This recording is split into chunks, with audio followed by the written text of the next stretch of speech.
আসসালামু আলাইকুম everyone, welcome to new another blog. আবার চলে আসলাম আপনার মাঝে নতুন আর একটা ব্লগ ভিডিও নিয়ে। সো গাইস, আজকে ভিডিওতে দেখাবো যে আজকে হলো মুরগির যে ঠান্ডার যে ডোজটা দিতেছি সেটা হলো আজকে তৃতীয় দিন। গাইস, মুরগির ঠান্ডার ডোজ দিতে দিতে আমার নিজের ঠান্ডা লেগে গেছে, বুঝতে পারছেন। আর গাইস, আমাদের গ্রামাঞ্চলে এখন প্রচুর পরিমাণে শীত পড়ছে। আমি যে লাইটের কাছে দাঁড়াই আছি, এরপর আমার শীত লাগতেছে। এই লাইটটা 100 ওয়াটের একটা লাইট, লাইটটা কিন্তু হিট দিতেছে গাইস। এরপর আমার শীত লাগতেছে, বুঝেন কি পরিমাণে শীত। এখন এই রুমে তাপমাত্রা আছে 25-26, মানে দিনের বেলায় যেখানে তাপমাত্রা থাকে 30-32, সেই জায়গায় এখন 25-26 হয়ে গেছে। তার মানে বুঝতে পারতেছেন গাইস। তারপরও আলহামদুলিল্লাহ মুরগিগুলা যেহেতু পশম মোটামুটি লেভেলে উঠে গেছে, মানে উঠা প্রায় শেষ, 90% পশম উঠে গেছে। আর হয়তো 10% বা 5% পশম উঠা বাকি আছে।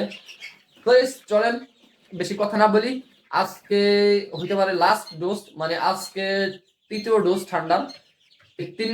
তিন নম্বর দিনের আমি ওষুধটা শেষ করব, মানে আগামীকালকে আমি দেখবো কি পরিস্থিতি মুরগিগুলার। যদি দেখি না মুরগিগুলা ঠিক হয়ে গেছে, তাইলে পরে আমি আর নেক্সট ওষুধ আর বেশি দিব না।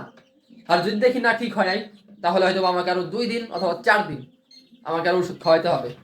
গাইস চলেন বেশি কথা না বলি, আগে ওষুধ ওয়েট করি। তো চলেন গাইস, এখানে দেখেন 20 গ্রাম আগে আমি ওষুধ দিয়েছিলাম একবার। গাইস এবার চলেন ওষুধটা আমি দিয়ে নিই। গাইস ফাইনালি দেখেন মাইকোনিট ওয়েট করে আমি জায়গা দিয়েও দিছি। এখন আমি ডক্সিবেটটা ওয়েট করে দিয়ে দেবো। চলেন ডক্সিবেটটা ওয়েট করে নিই, যে ডক্সিবেট এটা ওয়েট করে নিই। চলেন গাইস ফাইনালি দেখেন ডক্সিবেটটা ওয়েট করা শেষ।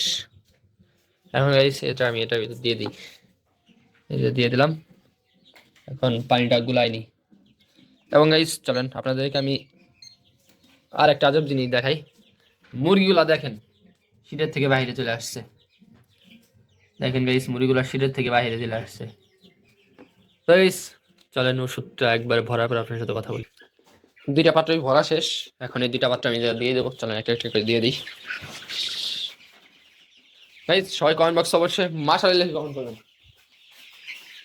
আর আমি দোয়া করি আল্লাহ তাআলা যেন আপনারা যারা ব্যবসা বাণিজ্য করেন, আল্লাহ তাআলা যেন আপনাদের ব্যবসায় বারাকা দান করেন। গাইস এখন আমি মুরগিগুলাকে খাবার দিয়ে দেবো, তার আগে পাত্রগুলা ঠিক করে নিই। গাইস মুরগিগুলা শুধু ফিটের পাত্র ফেলাই দেয় দেখা, ওই জায়গায় আমি একটা দড়ি দিয়ে বাইন্ধে দিলাম যাতে করে ফিটের পাত্র ফেলাইতে না পারে। এখন আমি ফিট দিয়ে দেবো। চলেন ফিট দেওয়ার পর আপনার সাথে কথা বলি। গাইস মুরগিগুলোকে খাবার দেওয়া শেষ করলাম এই মাত্র। এখন গাইস মুরগিগুলা খাইতে থাক, আমি ভিডিওটা এখানে শেষ করবো। গাইস আজকে ভিডিওটা এই পর্যন্তই, আবারও পরবর্তী নতুন ভিডিওতে দেখা হবে। সে পর্যন্ত ভালো থাকবেন। আল্লাহ হাফেজ, আসসালামু আলাইকুম।